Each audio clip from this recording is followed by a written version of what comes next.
नमस्ते दोस्तों, स्वागत है आपका एक बार फिर से द कहानी बाज की कहानियों में। हमारी आज की कहानी का नाम है उफ कोलकाता और आज ये हमारा 9वां एपिसोड होने जा रहा है। तो आइए चलते हैं आज की कहानी की ओर। अमावस की रात, भाग 3। चेतन पहले ही कोटा खत्म कर चुका था, अलबत्ता कबाब अब भी काफी बचे हुए थे। उसने एक कबाब उठाते हुए सिद्धार्थ से पूछा, अबे तुम्हारी उस ट्रेन वाली नूरबाई का क्या हुआ बे? कौन नूरबाई? सिद्धार्थ ने आंखें तिरछी करते हुए पूछा। वही जो तुम्हारी सीट पर सो गई थी। सो नहीं गई थी, बैठी थी, और उसका नाम मोहिनी था। वही तो नहीं समझ आ रहा यार, कौन थी, कहाँ चली गई? सिद्धार्थ ने उदास आवाज में अपना दुखड़ा सुनाया। न्यू मार्केट देखा? रुद्र ने बहुत गंभीरता से कहा। क्यों, वहां क्या है? सिद्धार्थ ने उत्सुकता से पूछा। सुने हैं वहां सब मिलता है, वहां ढूंढने पर बाघ का दूध भी मिलता है। कहते हुए रुद्र ने चेतन के हाथ पर हाथ मारा। सिद्धार्थ ने मुंह बिचकाकर कहा, वेरी फनी। नहीं, अभी नहीं, अभी कहाँ फनी? फनी तो अभी आएगा। कहते हैं जरा और मन से खोजो तो बाप का दूध भी मिल जाता है। कहते हुए रुद्र हंसते हुए लौट गया। उसकी हंसी सामान्य से थोड़ा तेज हो गई और ऐसा लगा जैसे इस हंसी ने किसी की शांति में खलल डाला है और चेतावनी आ ही गई। अचानक यह आवाज चेतन के ही कानों में गूंजी। उसे लगा जैसे कोई चुप रहने को हिदायत दे रहा हो। वह एक पल को पीला पड़ गया, मगर जब उसने अपने दोनों साथियों पर कोई प्रभाव नहीं देखा तो उसे लगा कि उसे कोई भ्रम हुआ है।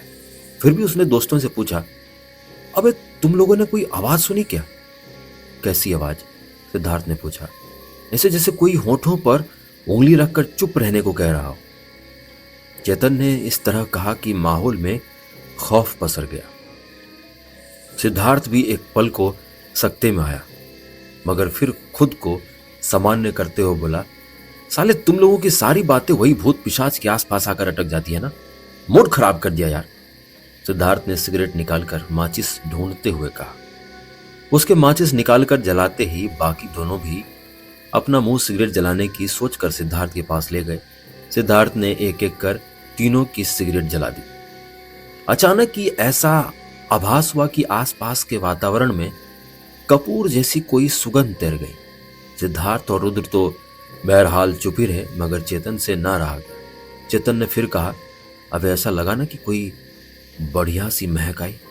हाँ, भोसड़ों के खिला पिलाकर अब रूम फ्रेशनर मारा जा रहा है?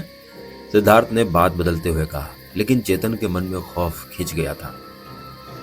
चलो चला जाए यार, देर काफी हो गई, बियर भी खत्म है, अब 2-3 घंटे सोया भी जाए। हाँ, बहुत नींद आ रही है। चेतन ने दोनों हाथ ऊपर उठाकर अंगड़ाई तोड़ते हुए कहा, अबे थोड़ा रुको यार, पानी है क्या?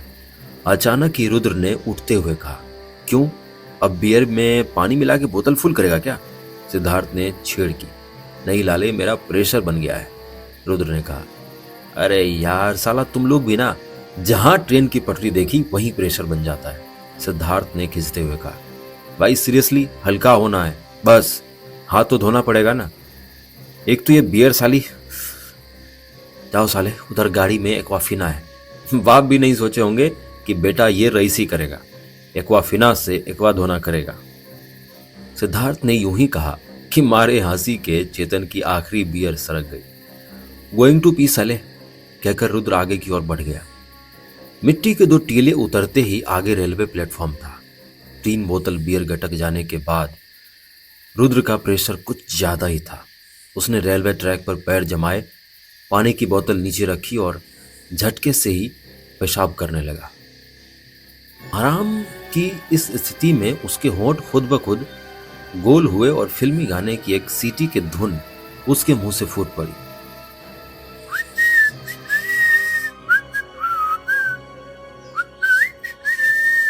अभी वह धुन पूरी करी पाता कि उसे भी एक धीमी श की आवाज सुनाई पड़ी, वैसे ही जैसे कोई मुंह पर उंगली रखकर चुप रहने को कह रहा हो।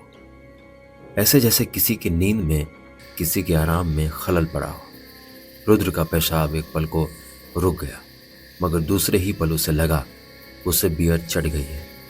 उसे खुद पर कोफ्त भी हुई कि उसके दोस्त ठीक ही कहते हैं, वह बियर तक पचा नहीं पाता। यही सोचकर उसने अपने गर्दन को झटका दिया और फिर खुद को हल्का करने लगा। अचानक ही रुद्र को आभास हुआ कि उसके दाहिने जूते पर कुछ रेंग रहा है। उसने गौर से देखा तो उसे लगा कि किसी औरत के बढ़े हुए बाल उसके जूते पर बढ़ते आ रहे हैं। उसने एक दफा फिर से चेहरे को झटका दिया। अब कि उसने और साफ देखा कि वो लंबे बाल अब बाएं जूते पर भी रेंग रहे हैं। रुद्र की सांस रुक जाती इससे पहले उसका पेशाब रुक गया। वह चिल्लाना चाहता था, मगर उसकी गिग्गी बंद गई। उसके मुंह से कुछ भी नहीं निकल पाया। वह पीछे मुड़ा और बिना कोई गड्ढा पत्थर देखे दौड़ पड़ा। उसके दौड़ने से जो स्थिति बनी उससे चेतन और सिद्धार्थ भी चकित हो गए। उसके पास पहुंचते ही रुद्र हाँफते हुए ही बोला, भाई भाई जल्दी निकलो यहां से, यहां कोई सीरियस गड़बड़ है। गड़बड़? गड़बड़ का नाम सुनते ही चेतन की फूंस सरक गई, मगर सिद्धार्थ ने धैर्य रखते हुए पूछा, कैसी गड़बड़? उधर रेलवे ट्रैक पर कोई है। रुद्र ने हाँफते हुए बात पूरी की। क्या बकवास कर रहा है? चढ़ गई है। सिद्धार्थ ने बात को सिरे से खारिज करते हुए कहा, घंटा चढ़ गई है, उतर गई है, गाड़ी स्टार्ट करो और निकलो। रुद्र ने आगे बढ़ते हुए कहा ही था कि सिद्धार्थ ने उसका हाथ पकड़ लिया और व्यंग करते हुए कहा, शर्ट के नीचे बनियानी पहनता है ना, कि कुछ और पहनता है? साले कैंडी एस। सिद्धार्थ ने अंग्रेजी फिल्मी गाली दी। उसकी गाली का रुद्र पर कोई असर नहीं पड़ा। उसने बदहवासी की उसी अवस्था में कहा, अभी निकलो यहां से, हॉस्टल पहुंचकर शर्ट पैंट सब खोल के दिखा देंगे। रुद्र के चेहरे पर सचमुच वहशत दिख रही थी, मगर सिद्धार्थ उसे लेकर अब भी गंभीर न था। दरअसल उसका कारण भी था। सिद्धार्थ की सोच में एक चमक सी आ गई थी। वह जिस काम के लिए आया था उसे वह पूरा होता दिख रहा था। उसे लगा था कि वह स्टेशन से महज 100 मीटर की दूरी पर है, इसीलिए मोहिनी कहीं आसपास ही है और चेतन उसे ही देखकर डर गया है। ऐसी जगहों में मोहिनी को उसके अलावा कोई भी देखे तो डर ही सकता है। यही सोचकर उसने रुद्र को समझाते हुए कहा, सुन, अगर ऐसे लौट जाएंगे ना तो जिंदगी भर तू इसी बेवकूफी में जिएगा कि वहां कोई था, और अपने बच्चों को भी यही सब बताएगा। भ्रम और अंधविश्वास इसी तरह से फैलता है। तेरा वहम दूर करना बहुत जरूरी है। तू 1 मिनट दे, मैं वहीं से होकर आता हूं, फिर तुम दोनों को भी बुलाता हूं। कहते हुए सिद्धार्थ बढ़ गया। उसके जाते ही खूब डरे हुए रुद्र ने चेतन से कहा, सुन, ये बंगाली हरक्यूलस अभी बाप बाप करता सुनाई देगा। उसके आने से पहले ये क्रेट उठा ले, और गाड़ी की चाबी है ना? हाँ है। चेतन ने क्रेट उठाते हुए कहा। रुद्र के डर ने चेतन को और भी डरा दिया था। कारण यह था कि सामान्य स्थिति और दुनियावी मुश्किलों से डरने वाला इंसान रुद्र था ही नहीं। यदि वह डरा हुआ था तो यह चेतन के लिए लाजमी डरने की बात थी। उधर सिद्धार्थ अभी पहला टीला ही पार कर पाया था कि उसे एक रूहानी सिहरन का आभास हुआ, ऐसे जैसे कोई आसपास ही सांस ले रहा हो। सांसों की आवाज इतनी तो थी ही कि माहौल को खौफ ज़दा कर जाए।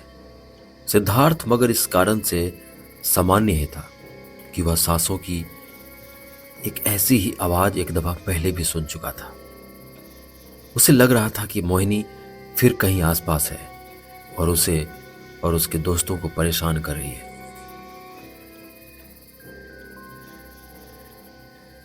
क्या आपको भी लगता है कि सिद्धार्थ फिर वापस मोहिनी से मिल पाएगा? अगर आपको भी ऐसा लगता है तो जानने के लिए हमारे अगले एपिसोड का वेट करें और कमेंट में बताएं आप अपनी प्रतिक्रिया कि आपको क्या लगता है। क्या वहां पे मोहिनी ही मौजूद है या कोई और? मैं आशा करता हूं कि आपको यह कहानी अच्छी लग रही होंगी। इसी तरह बने रहिए हमारे साथ और सुनते रहिए द कहानीबाज। धन्यवाद।